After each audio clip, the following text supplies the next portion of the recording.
Hello and welcome to a brand new episode of VMTV Vaults with myself, Kyle Diamond, and my guest for this episode is Mr. Justin Burlinson.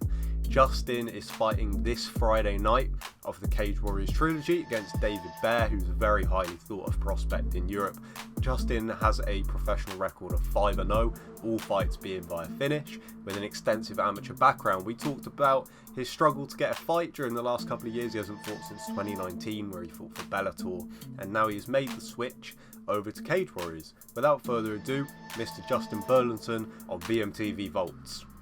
Right, Justin, seeing as in you are on your way to London for Cage Warriors 124, let's start with the story of how you got to this place in the start, because am I right in saying you tried to book a fight on Cage Warriors last year and it got cancelled because of something to do with Bellator? Is that right?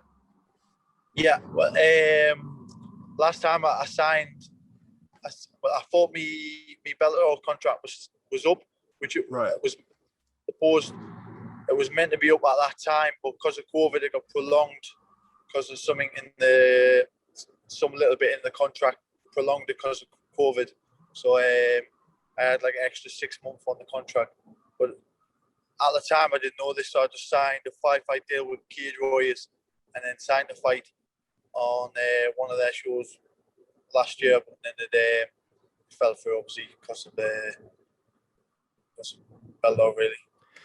How frustrating was that at the time? Because you obviously haven't fought since 2019, so I'm assuming you were just raring to get back in there. Yeah, it was really frustrating, definitely that one.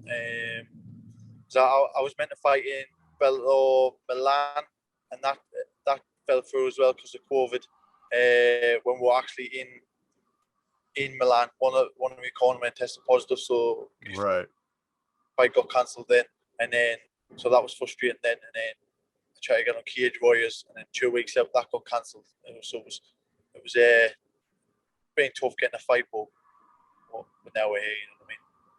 how was that process to go through it? Because I mean, it's ended up with you being on Cage Warriors, so I'm assuming they were very patient with it and were just like, we'll see this out and get you a fight. So what was that process like in the end with trying to work out the Bellator thing? It was a little bit hard at first because I think Bellator want keepers on their show, you know what I mean? Which they were probably the same with some other UK fighters. But then in the end, I think Bellator was just focusing more on the American shows because they couldn't really get any English or European shows going at the minute. So in the end, they just started to let a lot of the UK fighters go, to be honest, which was good. That I wanted to be on Cage Warriors. Oh, really? That was going to be my next question. Was, is it disappointing to leave Bellator after such a good start? Like you've already got that foundation with the promotion where they know what you can do and you know about them and stuff. So I was going to say, is it frustrating to have to leave a promotion after 2 fights? But you said you always wanted to be fighting a Cage Warriors anyway. Yeah, well, the long-term goals to be in the UFC. So when I was with Bellator, it was like they just gonna try and keep you there and give you good money so that you want to stay there. But I'm not fighting for money. You know what I mean? I just want to get in there and fight at the minute.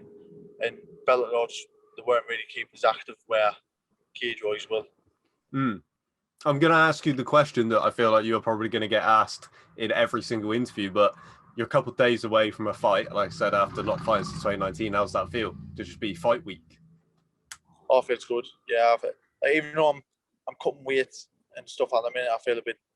Obviously, you're gonna feel a bit drained, but I feel good at the same time, knowing that a couple of days and I'll be fine.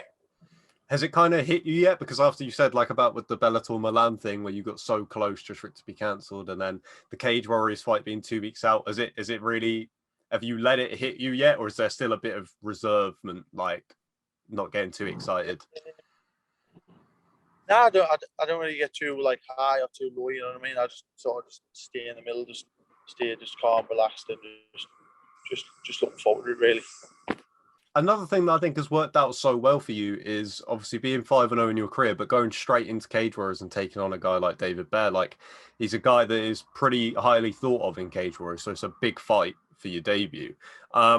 What's your thoughts on the matchup and David as an opponent? Because like I said, he's he's been campaigning in Cage Warriors for a bit now, and he's pretty highly thought of there. So it's a big name. Yeah, it's good. It's even better for me, you know what I mean? Coming straight in and fighting a big name instead of just working my way up. I'm just straight in there with like a top class opponent, you know what I mean? So just at the end of the day, it's just going to show where I'm at, show me level. What do you think about the Cage Warriors division as a whole? Obviously, you got what's the name? Ian Garry and Jack Grant competing for the title. I'm assuming from what you've already said about dreams of the UFC, the goal is get the belt, get gone. You know, straight to the UFC, like so many Cage Warriors fighters have done. Yeah.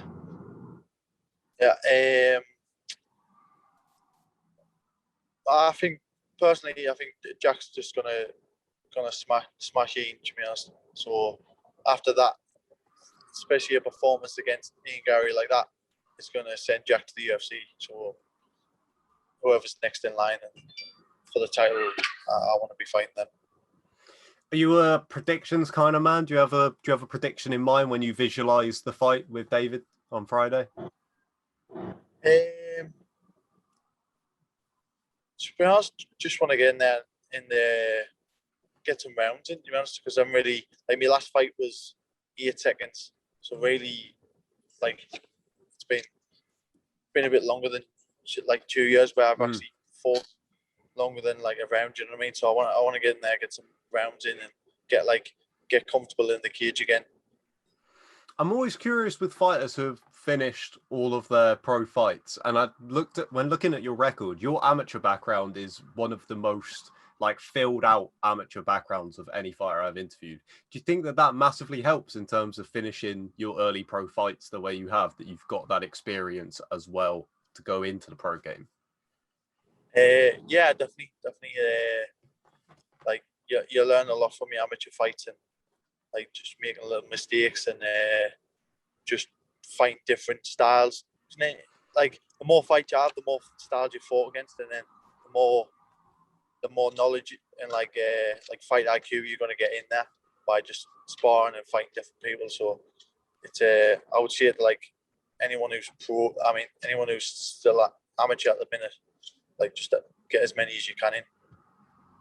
Was it tough to keep that patience when you're an amateur fighter and you've got the record that you had already? Because you see it so many times where I'll look at a fighter's record and they've had like 6 amateur fights maybe, and if they win them, straight to pro. Is it tough to keep that sort of under wraps and just keep building away? Yeah, it's more just what other people are saying. Like when you're amateur and you've had like a lot of amateur fights, people like always say, "Oh, when you turn a pro, you should be pro now."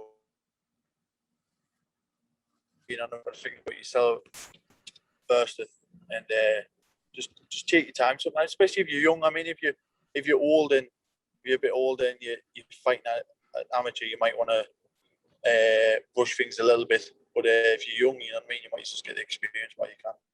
Yeah, love that. All right, well, thank you so much for your time, man. Good luck with the fight on Friday night, and we'll do this again soon.